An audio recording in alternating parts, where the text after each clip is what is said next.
पे प्रभु जी यवतमाल में आके activity guide कर रहे हैं, सबके लिए बड़े सौभाग्य की बात है। तो प्रभु जी का हम लोग विशेष स्वागत करते हैं और प्रभु जी आपको पास आपल्यामध्ये अनेक जण विशेष करून भगवद्गीतेविषयीच काही ऐकण्याची आपल्या मनात इच्छा आहे आणि इथे भगवद्गीता शिकवली जाणार. तर आपल्यामधनं किती जणांनी भगवद्गीता आपल्याकडे आहे असे कोणी आहेत त्यांच्या जो गीता असेल? अच्छा, अशा किती जण ज्यांनी गीता वाचली आहे, लहानपणी वाचली होती आणि थोडी थोडी वाचली आहे, काहीतरी एकात पान वाचलं असेल, 4 पान थोडं वाचलेलं आहे. अशा किती जणांना गीता समजली? तर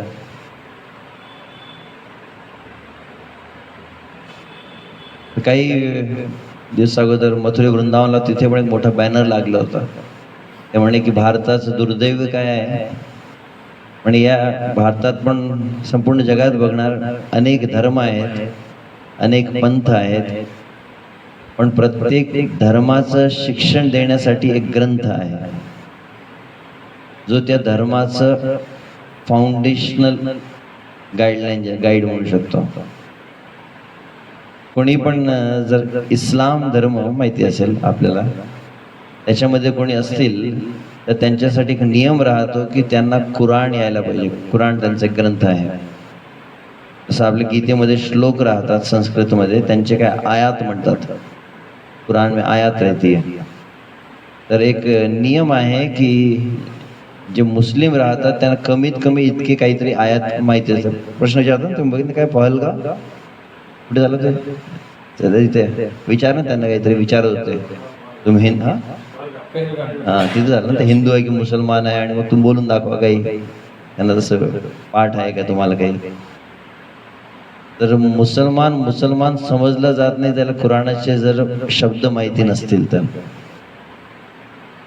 जे ख्रिश्चन असतील त्यांच्यासाठी महत्वाचं की त्यांचा ग्रंथ आहे बायबल याला म्हणतात, आणि त्याच्यामधले मूळ काही 10 शिकवण आहे ज्याला 10 कमांडमेंट्स म्हणतात, इनिशियल 10 कमांडमेंट्स. तर ते त्यांना जाणणं खूप गरजेचं आहे. तर मुसलमान असेल तर त्यांचं कुराण त्यांना माहिती राहतो, जे ख्रिश्चन आहे त्यांना बायबल माहिती राहतो, आणि हिंदी लोक जो कुछ कहूंगा गीता पे हात रख के कहूंगा, गीता हात रख के पिक्चर आता राहते का माहित नाही, आता कोर्टमध्ये वापरत नाही बहुतेक. सध्या मैं ऐकलं लेटेस्ट, अभी मुझे पता चला, अभी नहीं आजकल रहता है, पहले काफ़ी चलता था कि गीता पर हाथ रख के गए थे, जो कुछ कहूँगा सच कहूँगा, सच के सिवा कुछ नहीं कहूँगा. तो गीता पर हाथ रख के कसम खाई जाती है सच बोलने की, लेकिन गीता खोलकर कभी पढ़ी नहीं जाती है. तर तसं बघितलं तर कुराण बायबल सोबत गीतेची तुलना आपण करू शकत नाही, कारण की एक विशिष्ट काळासाठी एक विशिष्ट प्रकारच्या लोकांसाठी जी शिकवण दिली गेली ते कुराणमध्ये आहे.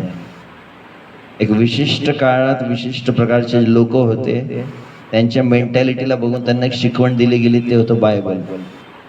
बायबलच्या शेवटी तुम्ही जर वाक्य वाचणार, जो जीसस जे काही शिकवण दिले त्यांना, त्याच्यामध्ये त्यांनी म्हटलं आहे की मला खूप काही तुम्हाला सांगायचं आहे, पण तितकं तुम्हाला समजण्याची तुमची क्षमता नाही आहे.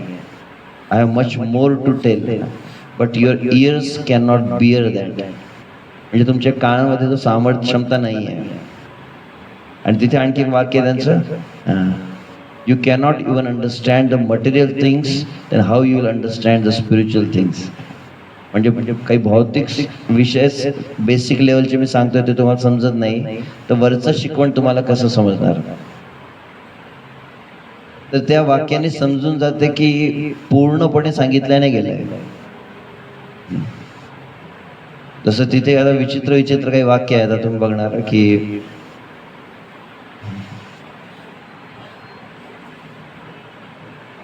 ते जाऊ द्या, ठीक आहे. पण भगवद्गीता जेव्हा सांगितल्या गेली तर म्हटलंय की यत् ज्ञात्वा नेह भूयोन्यश ज्ञातव्यम अवशिष्यते. या गीतेच्या शब्दामध्ये म्हटले आहे ज्ञानम तेहम सविज्ञानम इदम वक्ष्यामि अशेषतः यत् ज्ञात्वम नेह भूयोन्य ज्ञातव्यम अवशिष्यते. श्रीकृष्ण ज्या अर्जुनाला सांगतायत ते म्हणतात की संपूर्ण जगात जो ज्ञान आहे त्याचं पूर्ण सार मी तुला सांगतोय. आणि गीतेचं वैशिष्ट्य काय, यत ज्ञात्वा ज्याला जाणून नेह भूयो अन्य ज्ञातव्यम अवशिष्यते, ज्याला जाणून या जगामध्ये दुसरं काही जाणण्यास शिल्लक नाही राहणार. अल्टिमेट ज्याला म्हणू शकतो, जीवनातला जो सार आहे ते त्याच्यामध्ये सांगितलं गेलं आहे. आता प्रश्न आहे की दोन प्रश्नांना आपण थोडं बघूया.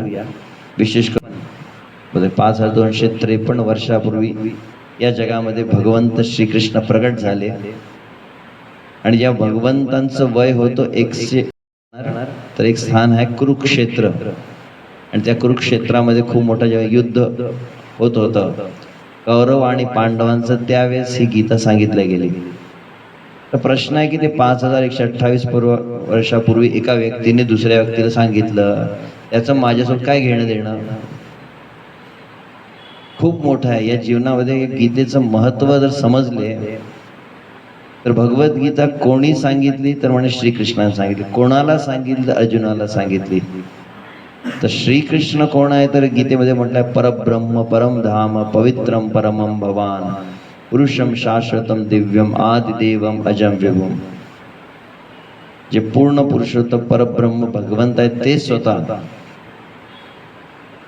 ज्यांनी या जगाला बनवलं, जो हे जग चालवतोय, ज्यांनी आमचं शरीर बनवलं, या शरीरामध्ये आम्हाला बुद्धी दिली, आम्हाला शक्ती दिली, या जगामध्ये ज्यांच्या निर्देशनात हवा चालते, या जगातले प्रत्येक कार्य ज्यांच्या कंट्रोलमध्ये आहे, जे रिमोट कंट्रोल या जगाचं ज्याच्या हातात आहे ते आहेत. रस्त्यात चालणारा साधारण कोणी माणूस नाही बोलणारा. आता दुसरा प्रश्न, ऐकणारा कोण आहे? अर्जुन आहे. तर अर्जुन पण कोणी मामूली व्यक्ती नव्हता. आपण सुरुवातीला जर कधी महाभारतची कथा ऐकली असेल, महाभारतात बघितलं जाते द्रोणाचार्य गुरु होते, ते जेव्हा धनुर्विद्या शिकवत होते, युद्धासाठी जे महत्वाचं आहे, तर धनुर्विद्या जेव्हा पांडव आणि कौरव सर्वांना एकत्रित केलं आणि द्रोणाचार्य शिकवत होते, त्यांना म्हटलं की बघा समोर काय दिसतंय. युधिष्ठिर महाराजांनी म्हटलं, गुरुजी मला वृक्ष दिसतोय. भीम तुला काय दिसत आहे? म्हणजे गुरुजी मला असं आंबे दिसत आहे, फळं दिसतात. नकुल सहदेव तुला काय दिसतात? तर म्हणे मला वृक्ष पण दिसतोय, फळ पण दिसत आहेत, पक्षी पण दिसत आहे. सहदेव तुला काय दिसतोय? गुरुजी मला वृक्ष, फळ, पक्षी पण दिसतोय आणि गुरुजी तुम्ही सुद्धा दिसत आहे. तुला काय दिसतोय दुर्योधन? या पांडवांना जितकं दिसतंय त्याच्यापेक्षा जास्तच मला दिसतोय गुरुजी. शेवटी अर्जुनाला विचारलं, अर्जुन तुला काय दिसत आहे? तर म्हणे तुला वृक्ष दिसतोय का? म्हणे वृक्ष दिसत नाही. तुम्ही सुद्धा मला दिसत नाही. फळ दिसत नाही, पानं दिसत नाहीये आणि पक्षी सुद्धा दिसत नाही मला. मला फक्त पक्षीचे जो डोळा आहे आणि डोळ्यातला जो काय म्हणणार ball, I can see only the ball of the eye of the sparrow. फक्त जी पुतळी आहे डोळ्यातली, फक्त तीच दिसत आहे आणि काहीच दिसत नाही. तर अशी एकदम एकाग्र दृष्टी होती अर्जुनाची. आणि त्यावेळेस द्रोणाचार्य म्हटलं, म्हणजे खरोखर पक्षीनं असं काही ठेवलं होतं ते. तर अर्जुन असा होता, म्हणजे खूप एकाग्र होता आपल्या प्रत्येक क्रियेमध्ये. म्हणजे आजकालच्या जगामध्ये बघितलं खूप कठीण आहे. जसं काही जणांचा अनुभव जो आहे, एक न धड 12 चिंध्या, 10 बहुशाखा ही अनंताश्च बुद्धयो अव्यवसायिना. Our intelligence is many branch, ज्याला म्हणतात बहुशाखा. पहिले अभ्यास करता मध्ये व्हॉट्सअप येणार, व्हॉट्सअपवर मग इंस्टाग्राम बघणार, मग हे यूट्यूबवर जाणार, मग याच्यावर जाणार, मग त्याच्यावर जाणार, कुठेच स्थिर राहत नाही आहे. आणि आता सध्या मी एका ट्युशन जे टीचर्स राहतात त्याच्यामध्ये एक प्रसिद्ध काय नावाचं आनंद आनंद कुमार असे कुछ थे अभी हाल ही में हे जवळपास 5-6 वर्षापूर्वी स्वामी विवेकानंदचा 150वा जन्म उत्सव साजरा केला गेला आणि सर्व धर्माचे साधू संत होते. इस्कॉनच्या वतीने मला बोलवलं होतं आणि ते माझ्या बाजूलाच ते आनंद कुमार बसले होते. त्यांना मी विचारलं की कसे काय, तर आजकालचे विद्यार्थी खूप कठीण आहे त्यांना शिकवणं, कारण की जवळपास आजकालचे प्रत्येक तरुण जे पण आजकालची जनरेशन आहे सर्वांना आजार झालेला आहे. मेडिकलवाल्यांना जास्त समजत असेल. कालच मी बघितलं आमचे मेडिकलचे वक्ता आहेत श्रवणोत्सव ग्रुप, यांचे पूर्ण चार्ट लागले होते हॉलमध्ये. तर मेंटल डिसऑर्डर, मग पर्सनॅलिटी डिसऑर्डर, असे काहीतरी चार्ट्स तो काही होतं माहीत नाही मला, तुम्हाला माहिती असेल. तर एक आजार सध्या झालेला आहे. कोणता आजार आहे तर त्याला इंग्रजीमध्ये म्हणतात ADHD. शब्द ऐकलाय काय?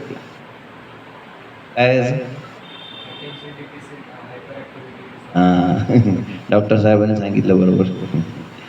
Attention deficit hyper activity disorder हे आजार आहे सर्व विद्यार्थ्यांना जवळपास.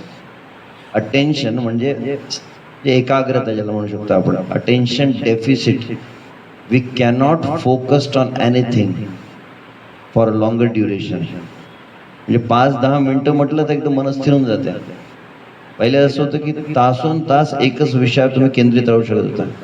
आता त्यांनी प्रोफेसर ने उसने बताया मुझे कि अब आजकल बोले महाराज उसको विजुअल प्रेजेंटेशन करना पड़ता है. और ट्यूशन में बोले वो डिजिटल बोर्ड आ गया. अभी ब्लैक बोर्ड भी नहीं, व्हाइट बोर्ड था, व्हाइट बोर्ड भी हट गया, अभी डिजिटल बोर्ड आ गया. बोले बीच में वीडियो दिखाना पड़ता है, काफी कुछ मतलब एकदम इंटरेक्टिव प्रोग्राम बंद करना पड़ता है. बोले कि 30 मिनट से ज्यादा स्टूडेंट स्थिर बैठ नहीं सकता है. 30 मिनट मैक्स हो गया लिमिट हो गया. और उसमें फिर अनंत शेष प्रभु का प्रवचन लंबा चलता है तो डर जाते हैं. बोले आजकल के बच्चे बैठ नहीं सकते स्थिर. अटेंशन डेफिसिट म्हटलं आहे. आणि दूसरा हायपर ॲक्टिव्हिटी डिसऑर्डर, और ज़्यादा हायपर रहते, एकदम एकदम हाव रहती, एकदम चंचलता रहती. तर पण अर्जुन तसा नव्हता म्हणण्याचा अर्थ आहे. अर्जुनचं एकाग्र बुद्धी होती, एकदम खूप तीक्ष्ण होता बुद्धीमध्ये. जेव्हा द्रौपदीचं स्वयंवर झालं त्यावेळेस काय म्हटलं होतं की पाणीमध्ये प्रतिबिंब आहे माशाचं आणि मासावरती फिरत आहे आणि त्याच्या डोळ्यावर निशाणा मारायचा खाली प्रतिबिंबला बघून. आणि सर्व फेल झाले पण एकच यशस्वी झाला तो अर्जुन होता त्यावेळेस. So we can see the expertise of Arjun. खूप दक्ष होता आपल्या कार्यामध्ये. असा एकदम काही लल्लू पल्लू पंजुना होता, काही येड्या गबाड्यासारखा, काही पगल्या बेवडा होता, असं काही नाही. तर खूप तीक्ष्ण बुद्धी होती त्याची. आणि जर भगवद्गीतेचा पहिला अध्याय आपण वाचणार, अर्जुनाने 5 कारण सांगितले युद्ध न करण्यासाठी. आणि व्हेरी रिझनेबल ज्याला म्हणू शकतो, खूप म्हणजे विचार करून त्यांनी कारण सांगितले. तो मूर्ख पण नव्हता. ते कारण जर आपण ऐकणार तर तुम्हाला समजणार की तो खूप ज्ञानी पण होता. अर्जुन बुद्धिमान होता, कुशाग्र बुद्धीवाला होता, ज्ञानी होता, खूप शक्तिशाळी होता. महाभारतच्या युद्धा अगोदर आपण जर ऐकलं असेल, महाभारत कधी सिरियल कमीत कमी बघितलं असेल, तो जुनावाला BR चोपडाचा. आत्तावाला नाही, आत्तावाला महाभारत भलतंच दाखवते काहीतरी. अर्जुन म्हणजे काय एकदम हिरो सारखे, त्याच्या केस एकदम लहरा आ रहे है, स्टायलिश. तो अर्जुन नाही, पहिला थोडं चांगलं होतं. पहिला जुना जो सिरियल आला होता जवळपास 25-30 वर्ष अगोदर आमच्या वेळेस. आता कोरोनाच्या वेळेस परत रिपीट केलं होतं बहुतेक ते महाभारत सिरियल. तर त्याच्यामध्ये दाखवलं आहे की महाभारत युद्धाच्या अगोदर जेव्हा पांडव अज्ञातवासमध्ये होते आणि त्यावेळेस काय झालं, शेवटी अज्ञातवास जेव्हा पूर्ण झालं तर कौरवांनी आक्रमण केलं आणि अर्जुन एकटाच त्यावेळेस गेला होता. बृहन्नला त्या रूपात होता तो. विराट महाराजांच्या पुत्राला विराट कुमारला घेऊन गेला होता आणि एकट्या अर्जुनाने सर्व कौरवांना परास्त केलं होतं. तर अर्जुनामध्ये इतकी शक्ती होती की सर्व भीष्म पितामह, द्रोणाचार्य, कृपाचार्य, कर्ण सर्वांना एकट्याने हरवलं. इतकंच नव्हे तर एका वेळेस साक्षात महादेव शिवजी परीक्षा घेण्यासाठी आले होते आणि अर्जुनाने त्यांना सुद्धा परास्त केलं. आणि एक वेळ साक्षात इंद्र आले, त्यांना पण हरवलं. तर practically there was no competitor in the whole world. कल्पना करू तो कसा योद्धा असेल तो. कोणी त्याच्या कॉम्पिटिशन मध्ये नव्हता पूर्ण जगात त्यावेळेस. तर एकदम सर्वात यशस्वी व्यक्ती म्हणू शकता तुम्ही. मोस्ट सक्सेसफुल वॉरियर आणि कुशाग्र बुद्धी आहे आणि ज्ञानी आहे. इतकंच नव्हे तर एका वेळेस म्हटलं तर अर्जुन जो आहे स्वर्गात गेला होता दैवी शक्तीवर प्राप्त करण्यासाठी. आणि त्यावेळेस इंद्राने जेव्हा बघितलं अर्जुनाला तर एका नात्याने इंद्र वडील होते अर्जुनाचे. तर त्यांना वाटलं माझा मुलगा आलेला आहे, त्यासाठी बेस्ट काही याला ट्रीटमेंट द्यायला पाहिजे. तर आमच्या स्वर्गात बेस्ट काय आहे? स्वर्गात आहे मिस हेवन. जसं मिस इंडिया राहते ना, miss India, miss universe, miss Mumbai, miss Nagpur पण आहे, मिस यवतमाळ पण आहे का माहिती नाही, जाऊ द्या, पत्ता काढण्याची गरज नाही तुम्हाला. ते माहिती काढलं तर मग इथे प्रवचनात येणार नाही तुम्ही. तसंच मिस हेवन म्हणजे स्वर्गातली सर्वात सुंदर सुंदर अप्सरा जी होती. आणि ती कोण होती? म्हणजे उर्वशी. साक्षात भगवंतांच्या शरीरातनं प्रगट झाली होती ती अप्सरा. साधारण अप्सरा नव्हती, खूपच सुंदर. स्वर्गातलं सौंदर्य म्हणजे समजून घ्या की इथे आपण जे मरतात लोक हॉलिवूड बॉलिवूड बघून पागल होत आहे, ते नंगा नाच देख जो पागल हो रहे हैं. तर जसं तुम्ही आपल्या घरी कधी बघितलं कॉक्रोच वगैरे, कॉक्रोच राहतो, कॉक्रोच समजते ना, तर कॉक्रोच बघितलं कसं वाटतंय? छी है ना, किती सुंदर असं वाटणार का? मनात घृणा येते ना कॉक्रोच वगैरे बघितलं की, छिपकली बघितलं. तर जशा प्रकारे कॉक्रोचला बघून तुम्हाला घृणा येणार असं म्हटलं जाते. उच्च लोकांमधले जे जीव आहेत, देव आहेत, ते जेव्हा या पृथ्वीवरच्या सर्वात सुंदर स्त्रीला बघतात जसं आपण कॉक्रोच छी म्हणतो, छी म्हणतात किती घाणेरडी आहे. यहाँ की सुंदरी उनके लिए रहती बंदरी. समजून घ्या, म्हणजे लाखो पटीने जास्त सुंदर आहे तिथे. तिथले प्रत्येक शरीरात न सुगंध निघते, त्यांना परफ्यूमची गरज नाही. त्यांच्या शरीरात कधी असं नाही की त्यांना मेकअप लावावं लागेल, असं काही क्रीम लावा, ब्युटी पार्लर मध्ये जावं लागेल, जी गरज नाही. एकदम नॅचरल ब्युटी राहते त्यांची. त्यांच्या शरीरात सुगंध राहतो. त्यांना कधी टॉयलेटला जाण्याची गरज पडत नाही. तर शरीरातनं दुर्गंध येत नाही कधी. आमच्या तर नाकात टाकलं बोट तर दुर्गंध, कानात दुर्गंध, कुठे पण सर्व शरीरच अपवित्र आहे आमचं. तर त्यांचं शरीर खूप चांगलं आहे आपल्या किती पटीने. आणि अशा स्वर्गातल्या सर्व सुंदर आहे, त्याच्यामध्ये सर्वात टॉप मोस्ट ब्युटिफुल त्याला म्हणू शकतो एक नंबरची ती उर्वशी होती. या उर्वशीमुळे मोठे मोठे ऋषी मुनी सुद्धा म्हणजे विचलित होऊन जातात, हजारो वर्ष तपश्चर्या करणारे. आणि त्या उर्वशीला इंद्राने म्हटलं माझा मुलगा आलेला आहे आणि थांबणार काही दिवस स्वर्गात, जा थोडी सेवा कर. सेवा म्हणजे समजून घ्या तुम्ही, सेवा शब्दाचा अर्थ म्हणजे वेगळ्या प्रकारची सेवा आहे ती अप्सराची. जाऊन खुश कर त्याला. आणि मग तिथे होता अमरावती. अमरावती म्हणजे यवतमाळच्या जवळ अमरावती नाही, स्वर्गाची राजधानी अमरावती आहे. आणि त्या अमरावतीमध्ये होता एकदम सुंदर बगीचा. बगीच्याचं नाव आहे नंदनवन. आणि त्या बगीचेमध्ये एकांतमध्ये अर्जुन बसले आहे.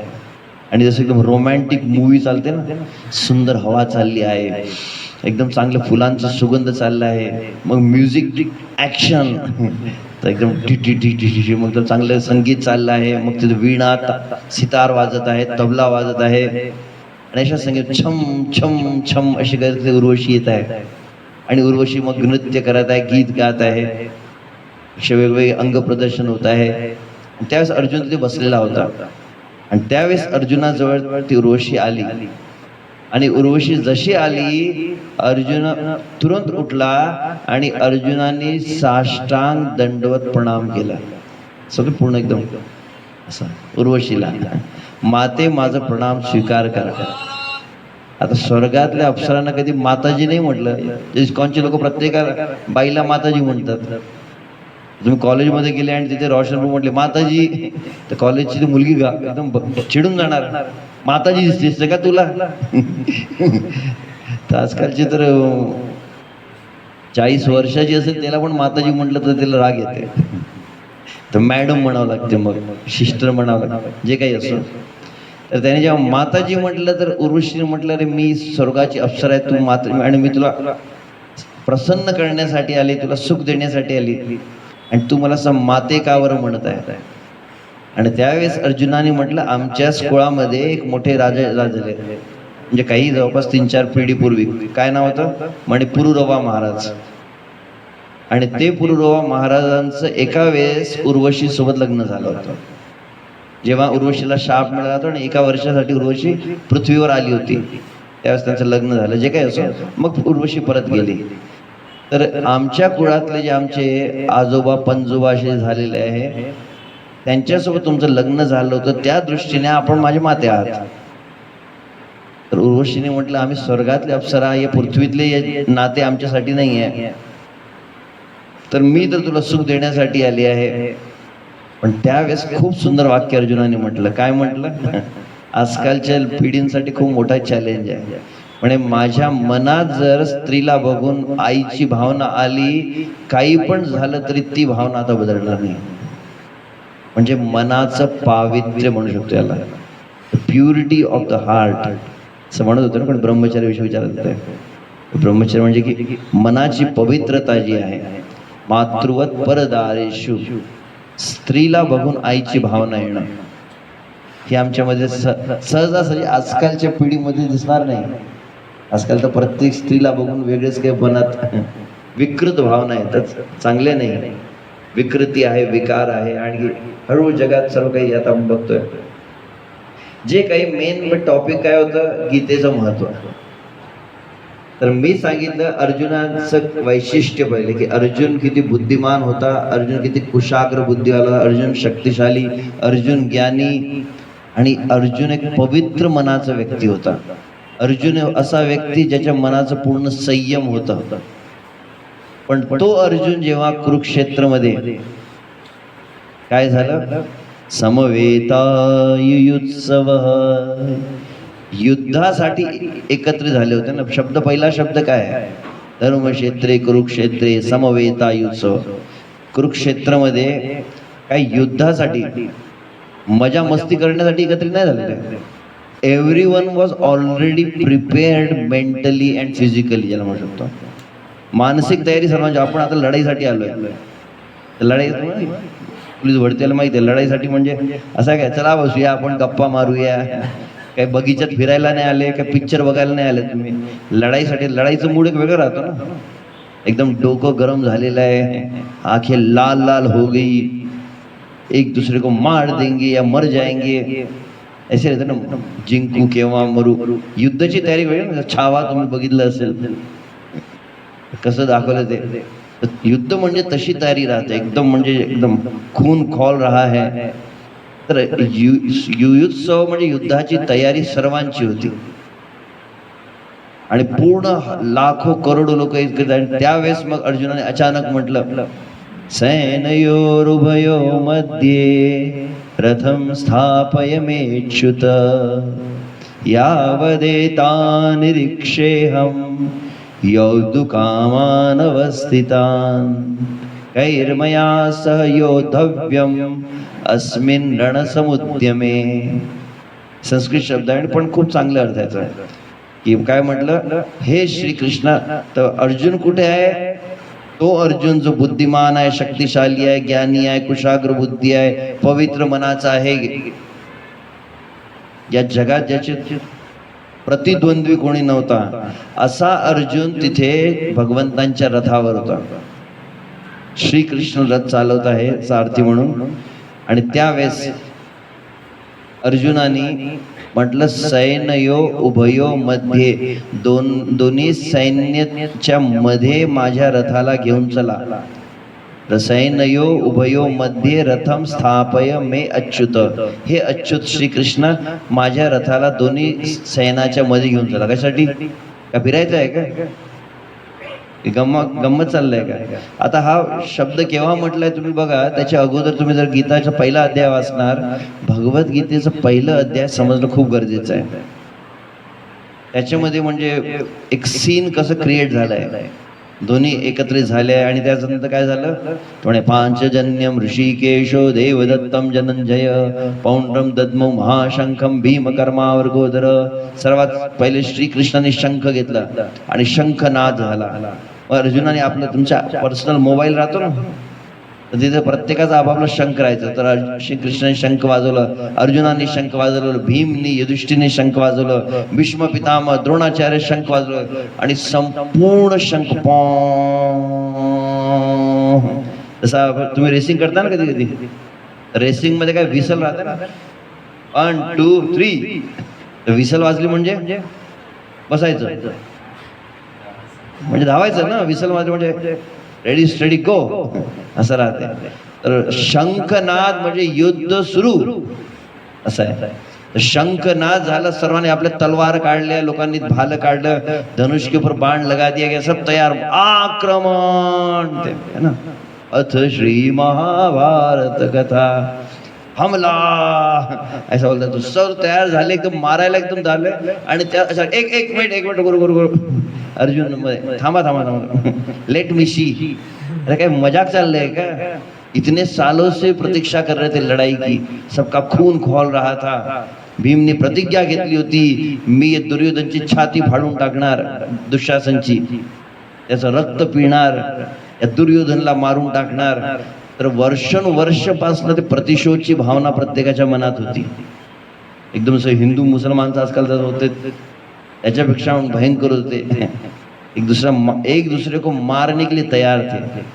आणि त्या अचानक अर्जुन म्हणतोय, एक मिनिट, लेट मी सी. सैनयो उभयो मध्ये रथम स्थापयमेच्युत यावत एतान निरीक्षेहम यौतु कामान अवस्थितान. मला बघायचं आहे कोणासोबत मी युद्ध करणार आहे. अभी तक देख नहीं रहा था क्या, अंदाज आ गया? विचित्र प्रश्न आहे ना. केव्हा विचारतोय? जेव्हा सर्व युद्धासाठी तयार झाले, त्यावेळेस तो विचारतो प्रश्न की मला बघायचं आहे. कैर्मया सह योद्धव्यम अस्मिन रणसमुद्यमे. मला कोणासोबत नेमकं युद्ध करायचं आहे, त्यांच्या सोबत घेऊन चला. आणि कृष्ण पण हुशार आहे खूप.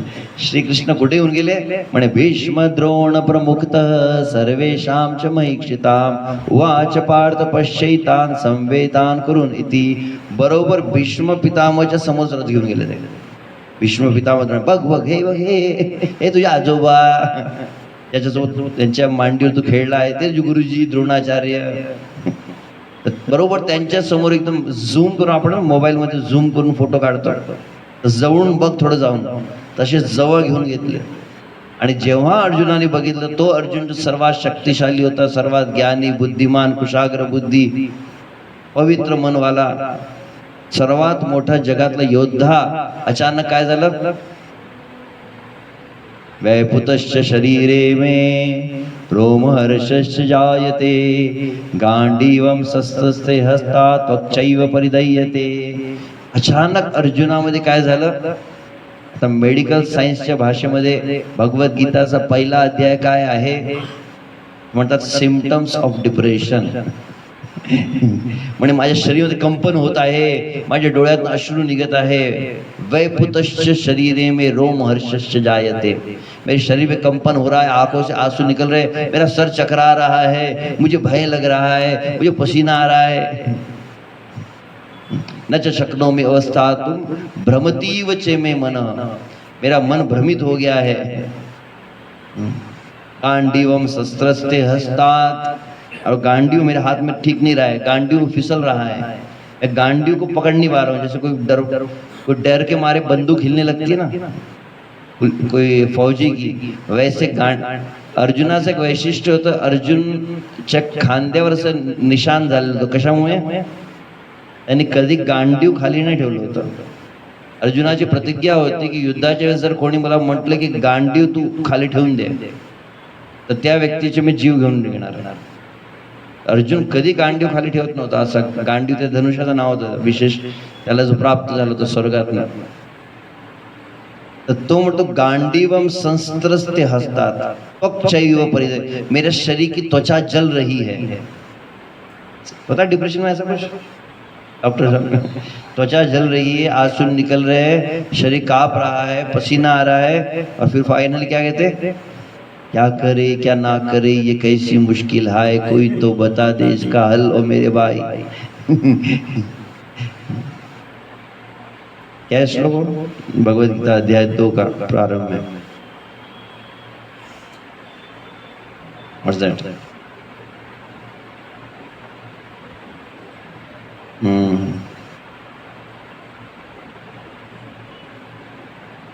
जिथे भगवान श्रीकृष्ण ना शेवटी अर्जुनाने म्हटलं,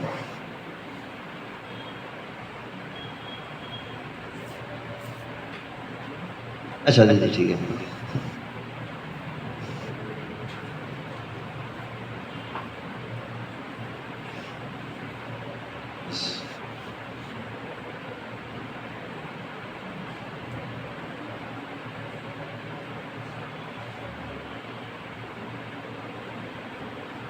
न चैतद्विद्म कतर्नो गरीयो यद्वा जयेमो यदि वा न जय याने हत्वान जीविषामस देव स्थिता प्रमुखे धाष्ट्राष्ट्रा. कि मुझे जीतना सही है कि हारना चाहिए ये भी समझ में नहीं आ रहा है.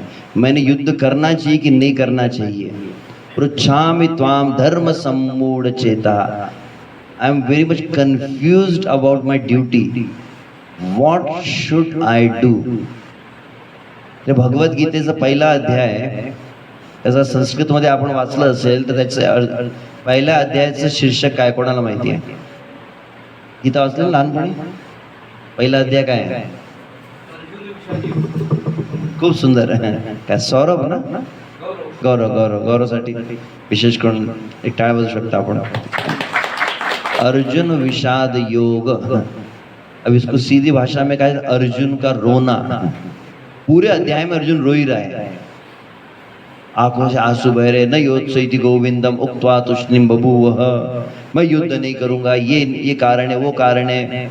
अपनों को मार के क्या फायदा है, और मारने से क्या मिलने वाला है, बड़ों को मारने से क्या मिलेगा, ये मेरे पिता है, मेरे दादा है, ये मेरा भाई है. ऐसा बहुत कुछ कहा उसने, दुनिया भर के रीजंस दिए. और फाइनली सर चकराने लग गया, सर घूमने लग गया और वहीं पर बैठ गया. कल्पना कीजिए चारों तरफ से तलवारें भाले सीन.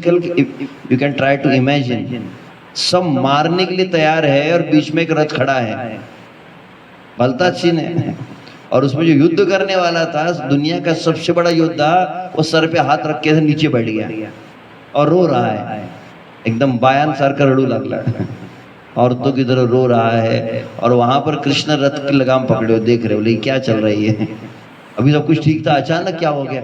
एक झटके में व्यक्ति रोने लग गया और उसका हाथ थर थर कांपने लग गया, धनुष छोड़ दिया उसने. मुझे समझ में नहीं आ रहा मैं क्या करूं. इसको कहा गया अर्जुन विषाद योग. ये भगवत गीता का पहला अध्याय अगर समझ में आ गया तो आपको जिंदगी का सवाल समझ में आ जाएगा. इथे अनेक जणांच्या मनात जे वेगळे प्रश्न, गीता आपण का बरं वाचावी, पहिला अध्याय जर समजलं, हा पहिला अध्याय म्हणजे काय आहे? हा पहिला अध्याय आणखी काही नाही, आपण सर्वांची आत्मकथा, काय ऑटोबायोग्राफी म्हणतात, आपलीच आत्मकथा आहे. हम सबकी भी हालत यही है. अर्जुनामध्ये सर्व गुण होते, आपल्यामध्ये प्रत्येक व्यक्तीमध्ये internally we have good qualities. प्रत्येकामध्ये चांगलं बुद्धी आहे, कौशल आहे, याचा आपण वापर करू शकत नाही ती गोष्ट वेगळी, आपण प्रत्येकामध्ये आहेत, पहिली गोष्ट. दुसरं, अर्जुन कुठे उभा होता तर म्हणे युद्ध क्षेत्रावर है ना, बॅटल फील्ड याला म्हणतात, युद्धभूमीवर तो उभा होता. आपण कुठे आहोत म्हणजे आपलं जीवन पण एक युद्ध सारखंच आहे ना. सारखं बाहेरचं युद्ध एक वेगळं राहते, आंतरिक युद्ध तर सतत चालत राहते ना मनाचं. मनामध्ये संकल्प विकल्प, ये करू वो करू, ये नाही करना, ये करना वो करना. मन खेचत राहतो सारखं आपल्याला खूप वेगवेगळ्या दिशेमध्ये. मनात खूप काही द्वंद्व विचार चालत राहतात. असं म्हटलं जाते जशा प्रकारे नदीमध्ये असंख्य लाटा येत राहतात समुद्रामध्ये आणि सतत येतात, ते कधी थांबत नाही. आता मी जसं म्हटलं ना प्रभूजी, मी मॉरिशसला जाऊन आलो, मॉरिशसला पण बघितलं. मग त्या अगोदर मी गेलो होतो थायलंडमध्ये, तिथे पण समुद्रच आहे, सरळ द्वीपच होते. मागच्या वर्षी मी गेलो होतो साऊथ आफ्रिकेत, दक्षिण आफ्रिकेत, तिथे पण समुद्राजवळ गेलोय. समुद्र सतत लाटा येत राहतात आणि लाटा कधी संपत नाही. तसं मनातले विचार सुद्धा कधी संपत नाही. मन कधी थकत नाही, सतत सुरू राहते मनात काही ना काही विचार. इव्हन तुम्ही प्रवचन ऐकत आहात त्याच्यामध्ये पण विचार चालत राहणार, सारखं काय म्हणत आहे काय नाही म्हणत आहे, मनामध्ये सतत विचार चालत राहतात आमचे. तर आंतरिक युद्ध आहे. जसं आम्ही कधी हिंदीमध्ये एक गाणं ऐकलं असेल, जिंदगी हर कदम एक नई जंग है. So at every step there is a fight. Either there is external fight or there is internal fight. Arjun युद्धासाठी एकत्रित झाला, तर आपण पण आपल्या जीवनात युद्ध चाललंय ना. प्रत्येक दिवस एक नवीन स्ट्रगल आहे. आजकालच्या स्पर्धाच्या जगतमध्ये आणखी स्ट्रगल आहेतच, तो संघर्ष आहेतच. पण खरा विजय कोणता आहे? What is the real victory? Inner victory is the real victory म्हणतात.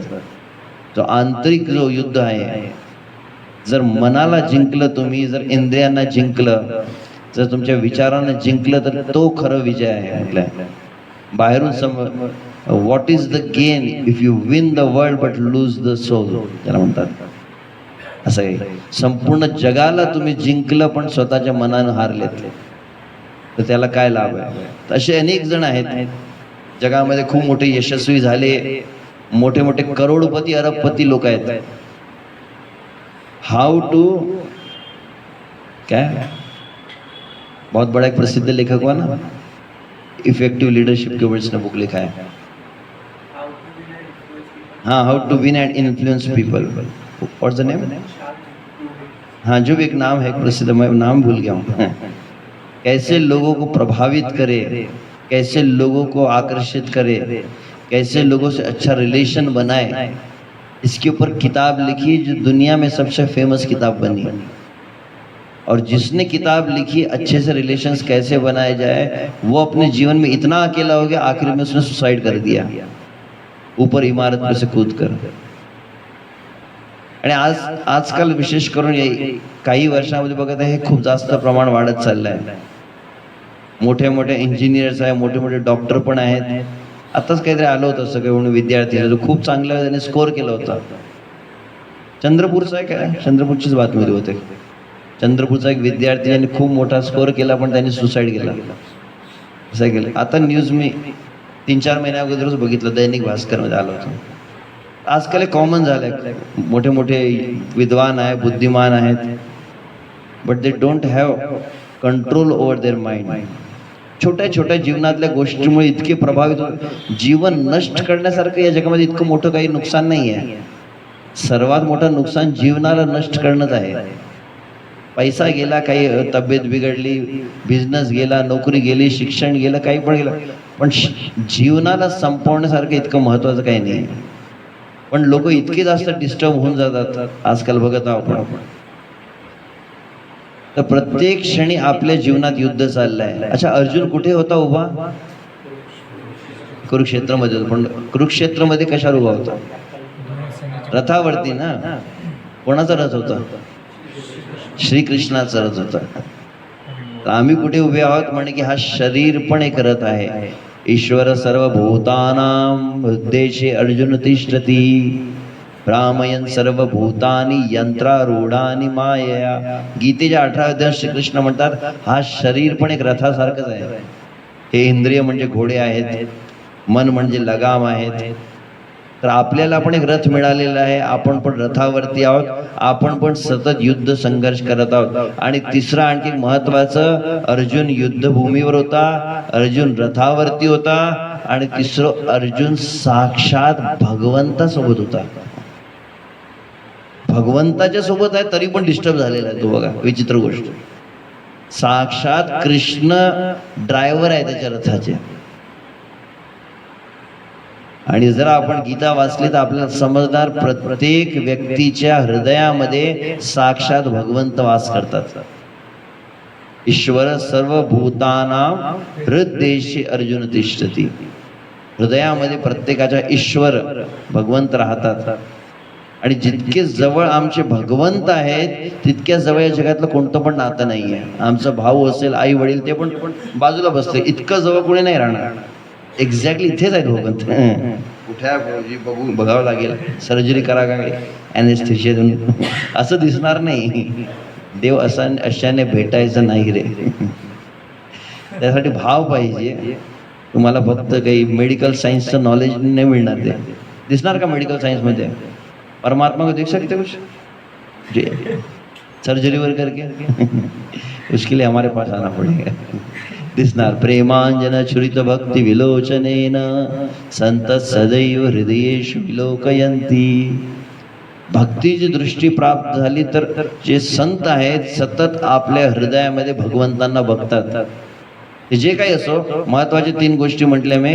अर्जुन युद्धभूमीवर होता, आपण सुद्धा युद्ध करत आहोत. अर्जुन भगवंतांच्या रथावर होता, आपण पण शरीरामध्ये आहोत.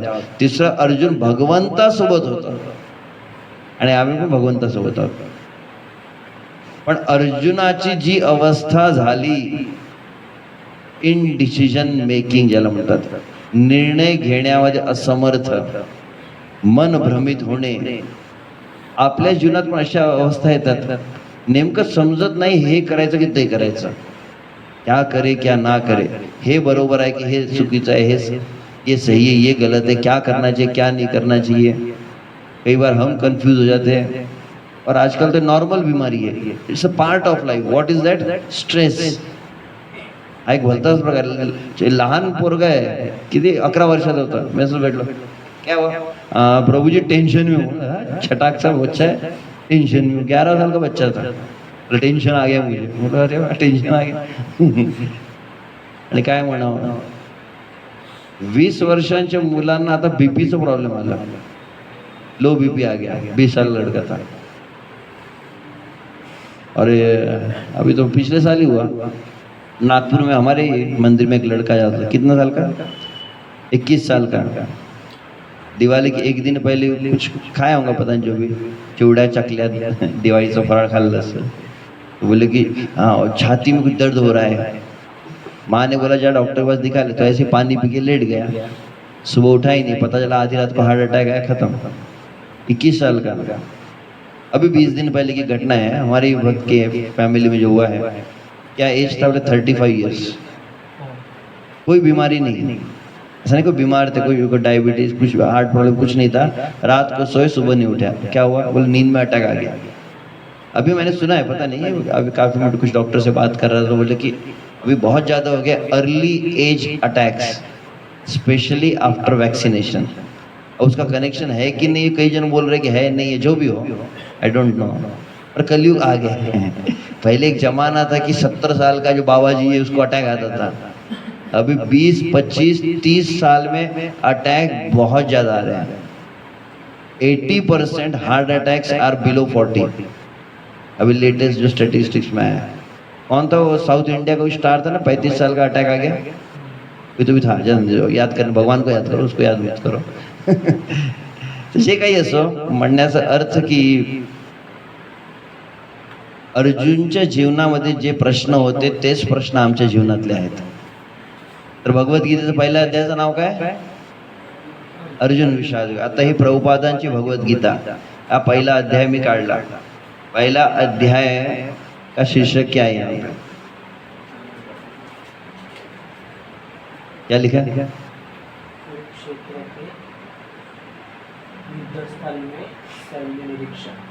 कुरुक्षेत्र की युद्ध स्थल पर सैन्य निरीक्षण. इन्होंने क्या नाम दिया? अर्जुन विषाद. यहाँ क्या लिखा है? इसको इंग्लिश में कहा जाता है observing the army on the battlefield. ऐसा ही है ना इंग्लिश में, ऑब्जर्विंग द आर्मी. अच्छा, सैन्य निरीक्षण आर्मी है शायद, देख लेना, जो भी चलता है, जो भी. ये टाइटल क्यों दिया? कुछ कारण है ना. इन्होंने बोला अर्जुन विषाद योग. अर्जुन विषाद योग का सिंपल अर्थ क्या हुआ? अर्जुन का रोना. और ये टाइटल के पीछे बहुत बड़ी एक रहस्य है। इसको समझ में आया? मैंने शुरुआत से इतना लंबा चौड़ा प्रवचन दिया सिर्फ अर्जुन की तारीफ करने के लिए।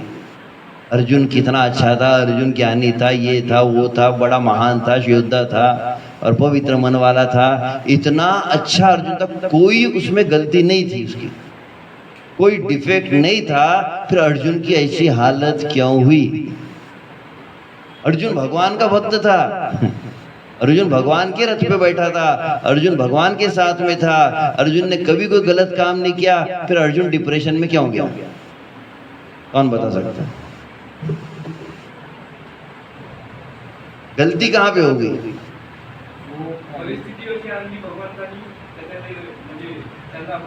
हाँ, अच्छा, ओके ओके ओके, ठीक है ठीक है।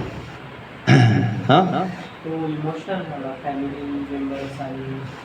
हाँ, इमोशन का बरं इमोशनल झालं? काय चूक काय झाली? तो तर बुद्धिमान होता ना, सेंटिमेंटल आदमी तो नहीं था। तो गाड़ी एक्सीडेंट कहाँ पे हुआ उसका? क्या गलती होगी उससे? सब कुछ सही ट्रैक पे चल रहा था, उसकी लाइफ में हर चीज अच्छी थी, अच्छा गुण संपन्न है, ज्ञानी है, बुद्धिमान है, सब कुछ अच्छा है, भगवान के साथ में था, भगवान के रथ पे था। लेकिन अध्याय का नाम क्या है? Observing the army on the battlefield. ये लाइन समझ में आ गई? अर्जुन भगवान के साथ में था, अर्जुन भगवान के रथ पे था, लेकिन अर्जुन अपनी दृष्टि से संसार को देख रहा था। मुझे क्या लगता है, मुझे क्या, what I feel, what I like, मला काय आवडते, मला काय वाटते, काय म्हणतात ते, ऐकावे जनाचे चुकीचं आहे। जो करे मन की वो बने मंकी। मन की नहीं करना पड़ता है, ऐकावे भगवंतांचे आणि करावे सुद्धा भगवंतांचे। नाही तर असं म्हणू शकतो ऐकावे संतांचे आणि करावे भगवंतांचे। आपल्या मनाच्या हिशोबाने तर अर्जुनाचं चूक कुठे झाली? अर्जुन अपने मन से सोच रहा था। और पूरा गीता का शब्द, भगवत गीता म्हणजे काय तर भगवंतांनी गायलेलं गीत, भगवंतांनी दिलेलं प्रवचन आहे। पण पूर्ण पहिल्या अध्यायामध्ये कृष्ण काहीच बोलले नाहीये। पहिला अर्जुनच आपला शहाणपणा दाखवत होता, मुझे ऐसा लगता है, मुझे ऐसा लगता है। भगवान कहते तू ज्यादा होशियार है, बोल तू। भगवान कड़ीच ऐसे। अब पूरा एक अध्याय रो रो के दुनिया भर का अपना ज्ञान, अपना अति शहाणा, तर आपलं शहाणपण दाखवलं तर भगवान काहीच म्हणत नव्हते। शेवटी तो बसून गेला। अर्पण्य दोषोपहत स्वभाव पृच्छामि त्वां धर्म सम्मूढ चेता यश्रेयस्यात् निश्चित ब्रूहि तन्मे शिष्यस्तेहं शाधि मां त्वां प्रपन्नम। अब मुझे समझ में नहीं आ रहा है मेरा कर्तव्य, अब मैं आपकी पूरी शरण, आप बताओ, मी माझं डोकं नाही लावणार। आणि त्यावेळेस भगवंत हसू लागले। आणि तम उवाच ऋषिकेश प्रहसन इव भारत। कल्पना कीजिए कैसा दृश्य होगा, सब भाले तलवार लेके मारने को तैयार है, सामने एक व्यक्ति रथ के ऊपर सर पे हाथ रख के रो रहा है, पूरा डिप्रेशन में चला गया है, मुझे समझ में नहीं आ रहा। और जिससे सवाल पूछ रहा व्यक्ति क्या कर रहा है? हंस रहा है। भगवान हंस रहे।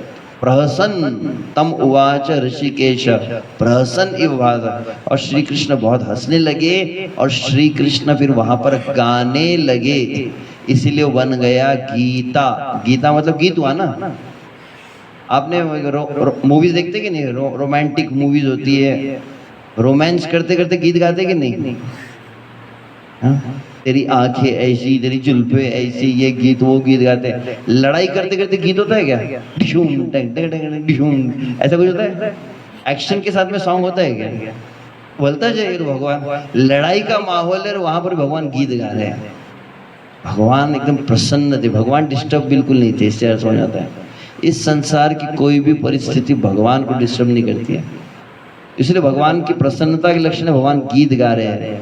और तब भगवान ने बोलना शुरू किया। तो इसीलिए भगवत गीता क्यों जरूरी है? क्योंकि यह इस संसार में समस्या क्या है? हर व्यक्ति अपना दिमाग चला रहा है।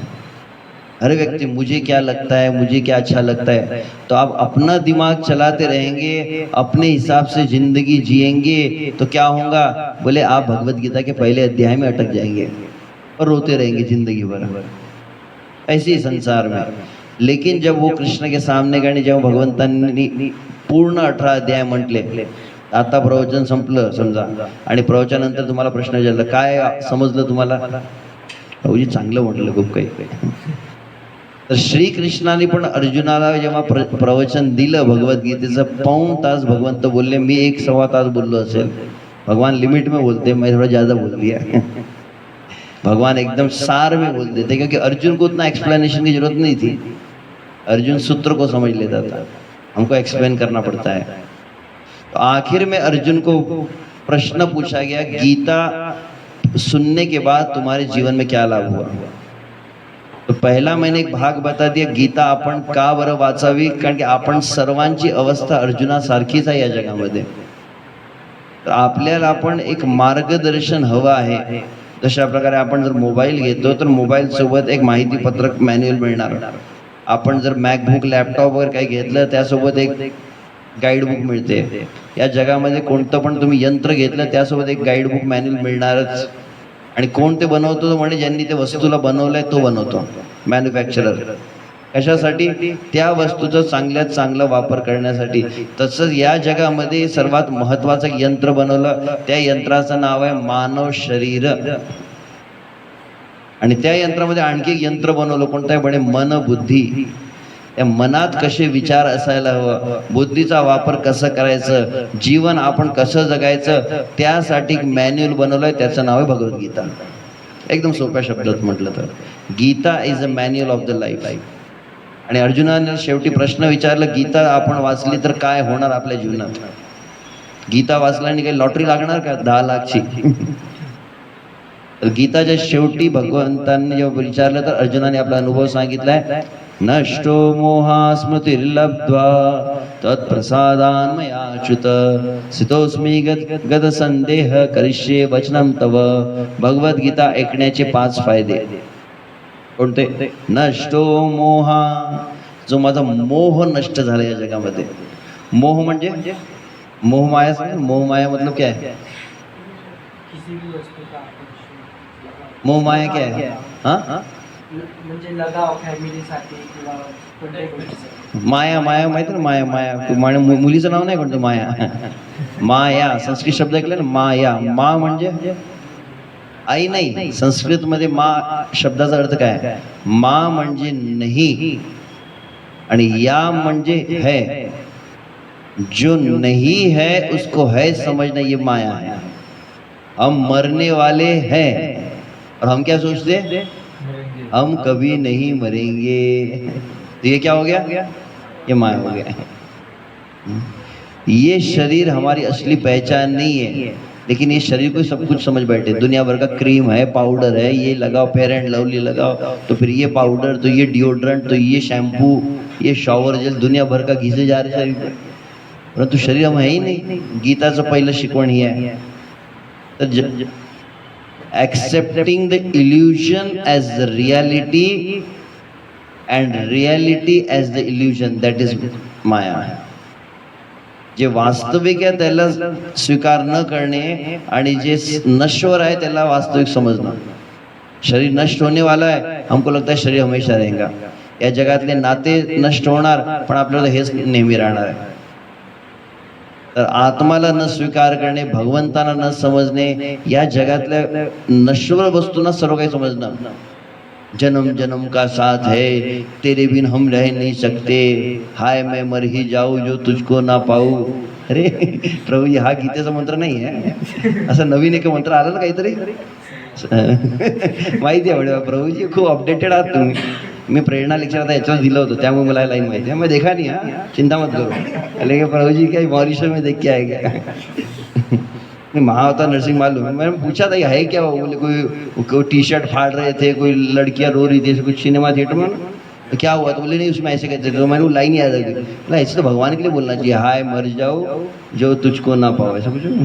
तो भगवान के लिए बोलना चाहिए. भगवान नहीं मिले तो जीवन में क्या है? जे काय असो तर पहिली गोष्ट आहे, आपण भगवद्गीता जर ऐकली, भगवद्गीता आपण समजलो, भगवत अध्यात्म जे आपण समजला, तर आपल्या जीवनात पहिला जो गोष्ट होणार की मोह नष्ट होणार. म्हणजे खूप जास्त आपण असं मोहित नाही होणार या जगात. कोणी मरून गेलं, कोणी काय झालं, लोक खूप डिस्टर्ब. इंडिया पाकिस्तान मैच में इंडिया अगर हार गया लोग सुसाइड करते हैं. ऐसे भी पगले लोग हैं भारत में. हारने के ऊपर भी लाखों करोड़ों मिलता है, वो जितने भी विराट और जितने भी होंगे उनको हारने पर पैसा मिलता है कि नहीं, फ्लाइट का टिकट मिलता है, उनका कुछ नहीं जा रहा है. और इधर ये लोग पांचों मजले से कोई कूद के मर गया है, मैंने सुना. इंडिया ने क्रिकेट मैच हार गया था कुछ साल पहले की. तो कुछ जिंदगी मतलब छोटी छोटी चीज के लिए लोग, क्या हुआ अभी दैनिक भास्कर में ऐसे मतलब सही में न्यूज ऐसी होती कि नहीं पता नहीं. मैंने वो सुना था 2021 में दैनिक भास्कर पढ़ रहा था, वो नागपुर की एक न्यूज थी कि एक फैमिली में हुआ कि माँ बाप है और 2 बच्चे हैं. बड़ा मतलब, और बच्चे भी कितने, तो एक 11 साल का होगा और दूसरा कुछ 15-16 साल का.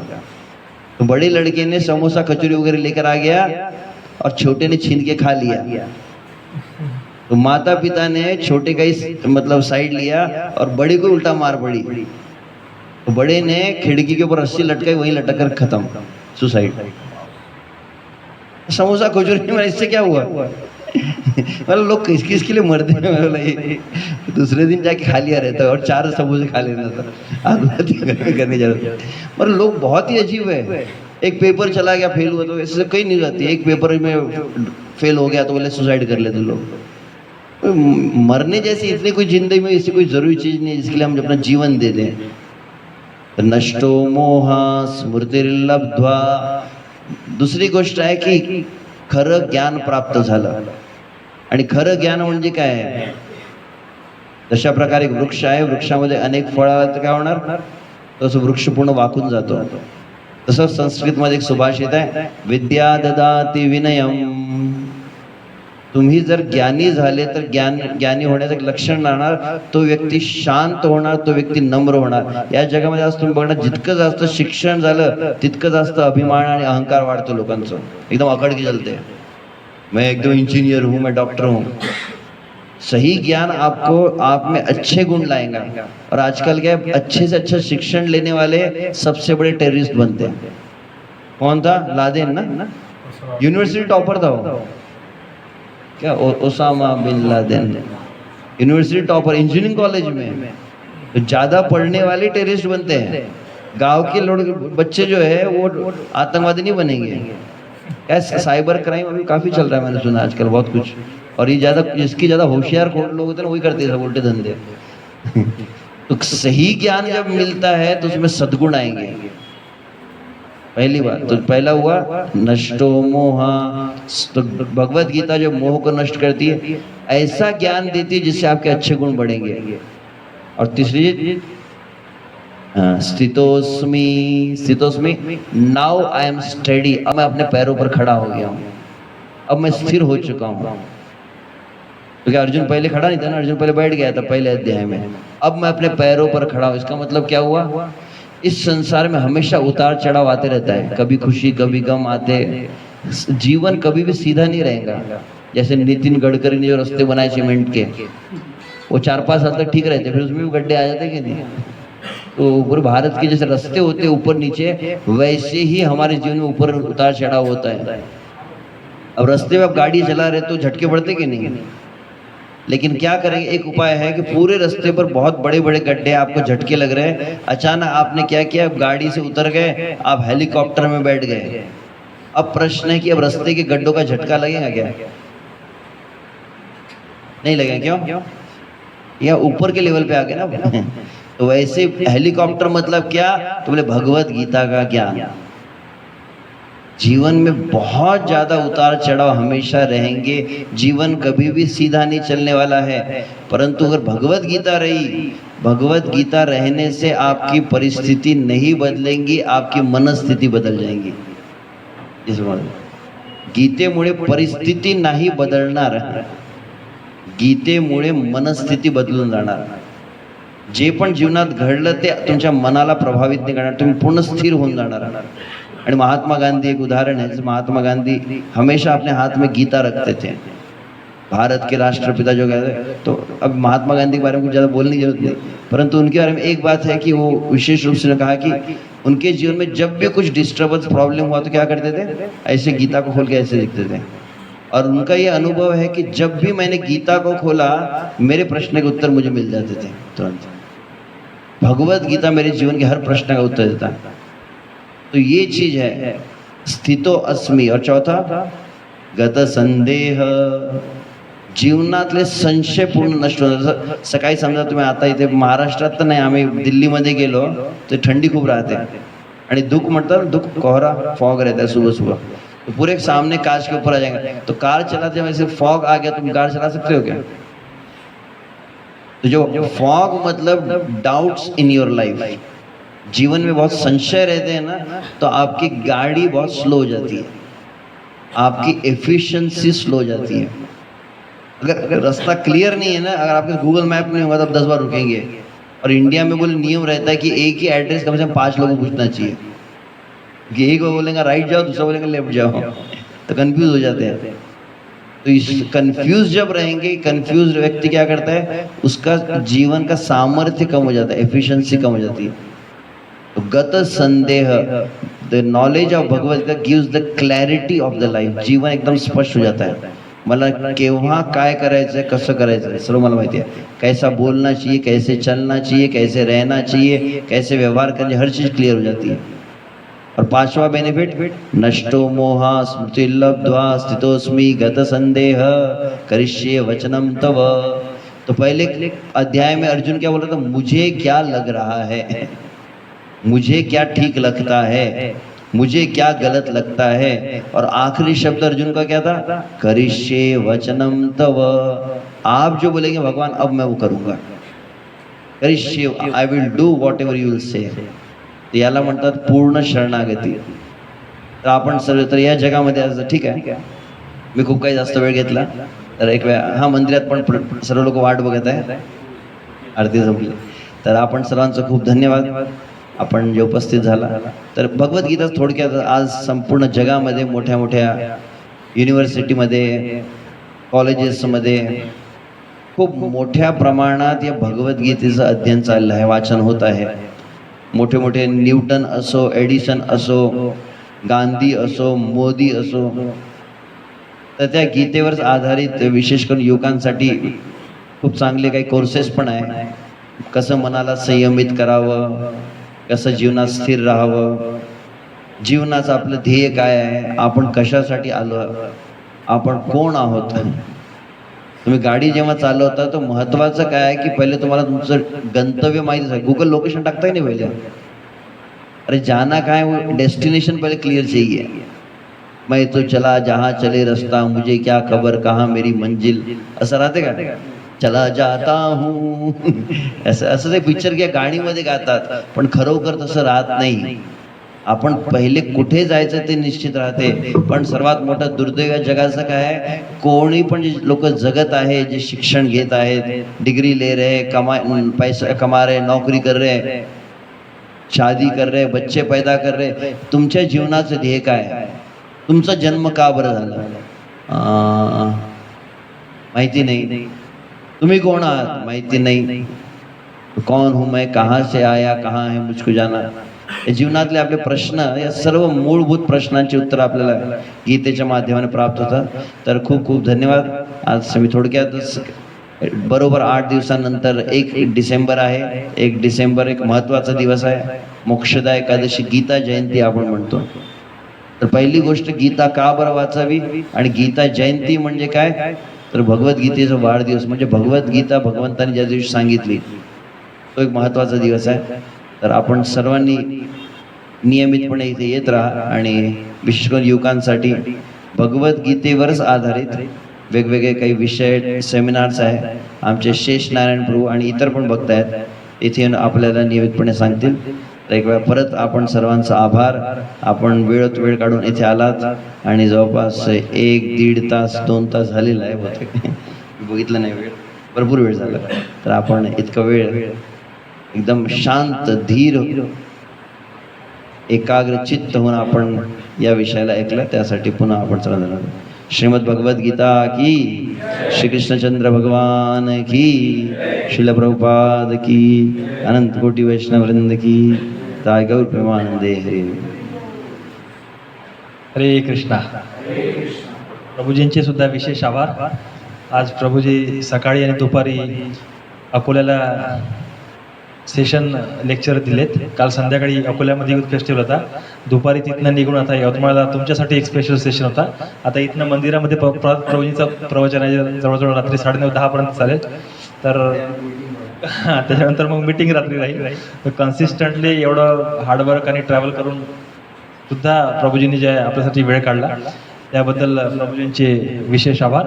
तर आपण सगळे इस्कॉनमध्ये हरी बोल म्हणून प्रभूजींना आभार प्रकट करतो। तर 3 वेळा सगळेजण हरी बोल म्हणू शकता। हरी बोल, हरी बोल, हरी बोल। तर प्रभूजींचा विशेष आभार। प्रभूजींना विनंती राहील की पुढल्या सेशनसाठी पण प्रभूजी लवकरात लवकर आपल्याला वेळ देतील। हरे कृष्णा। सगळ्यांसाठी प्रसाद आहे, आता प्रसाद घेऊन नका। आणि कोणाचे काही प्रश्न आहेत, ज्यांचे प्रश्न असतील त्यांनी नंतर आमचे रोशन प्रभूजी आहेत, शेषनाथ प्रभूजी आहेत, त्यांना भेटावं। आणि आमचे अभिजित पण आहेत, इतर पण आहेत। हरे कृष्ण। त्यांना ते गणेश प्रभूजींचा कर्माच्या रिलेटेड क्वेश्चन होता। आज इंट्रोडक्टिव्ह राहिलं। एका क्लासमध्ये पूर्ण सिलेबस कंप्लीट होत नाही। ते म्हणणार की एकच क्लासमध्ये पूर्ण मला इंजिनिअरिंगची डिग्री पाहिजे तसं नाही। तर वेगवेगळे विषय आहेत, वेगवेगळे प्रश्न आहेत। प्रत्येक विषयावर पण ब्रह्मचर्यावरच 3 तासाचं प्रवचन होऊ शकते। का बरं महत्त्वाचं आहे? खूप काही म्हणजे फिजिकल प्रॉब्लेम, मेंटल प्रॉब्लेमचे मूळ कारण ते we are lost the purity of the mind. That's so many problem. तर त्याचं पण म्हणजे मेडिकल पण आहेत काही रिझन्स। जर ब्रह्मचर्य नष्ट झालं तर you lose your confidence, concentration, will power, खूप काही आहेत त्या गोष्टी। तर त्याचं काय महत्त्व आहे, ते कसं आपण पालन करावं। तसंच कर्माचे नियम खूप आहे, प्रत्येक गीतेच्या विषयावर प्रश्न आहे। त्यांचं एक एक करून आपण एक कार्य करू शकता जिथे येत आहे। आपण सर्वांना विनंती आहे की आपल्याला जर काही शिकायचं असेल तर सर्वात महत्त्वाचं आहे नियमितपणे आपल्याला यावं लागेल। असं नाही की आज फक्त अनशिष्ट आले तर आलं, पुढच्या दिवशी आता आम्ही येणार नाही। आपण नियमितपणे येत राहा। जशाप्रकारे आपण विद्यार्थीसारखे राहतो तसं आपण जर शक्य असेल, आपण हे पण अध्यात्म पण एक शिक्षणच आहे, तर आपण शक्य असेल तर एक डायरी आणि पेन सुद्धा ठेवू शकता आणि आपण नोट्स बनवू शकतो। आणि खूप काही महत्त्वाचे विषय होते, आज महत्त्वाच्या गोष्टी आपण सांगितल्या। पण काय होतं की आता कलियुगातली मेमरी खूप वीक आहे। आता जे काय ऐकलं एका तासानंतर तुम्हाला विचारलं ना सगळं तुम्ही विसरून जाणार। So whatever very important things we hear in our life we should note it down. जे काही महत्त्वाचं जीवनातलं काही शिकवण आपण शिकतोय तर लिहिण्याची एक सवय बनवू शकता तर चांगलं असेल। आपण आपल्यामध्ये किती जण पुढच्या रविवारी सुद्धा येण्याचा प्रयत्न करू शकतात? धन्यवाद। आपण सर्व जवळपास तयार आहात। तर आपण सर्वांचे बहुतेक नंबर नावांचे असतील, तर ज्यांचं नाही असेल त्यांना देऊ शकता। एक व्हॉट्सअप ग्रुप आहे आणि नाही तर ग्रुपमध्ये पण प्रश्न देऊ शकता। शेषना आपण तयारी राहते, म्हणजे मग ते प्रश्न आहे त्या प्रश्नांच्या हिशोबाने पण वेगवेगळे टॉपिक्स मग आम्ही ठेवतो की आम्हाला या विषयावर ऐकायचं, जसं मनाला नियंत्रण कसं करावं, त्या सर्व गोष्टींवर कॉन्सन्ट्रेशन कसं डेव्हलप करावं, तर त्या विषयावर पण मग ते उत्तर देतो। महिन्याचे 1.5 महिन्यात प्रभूजींचं एक सेशन राहते।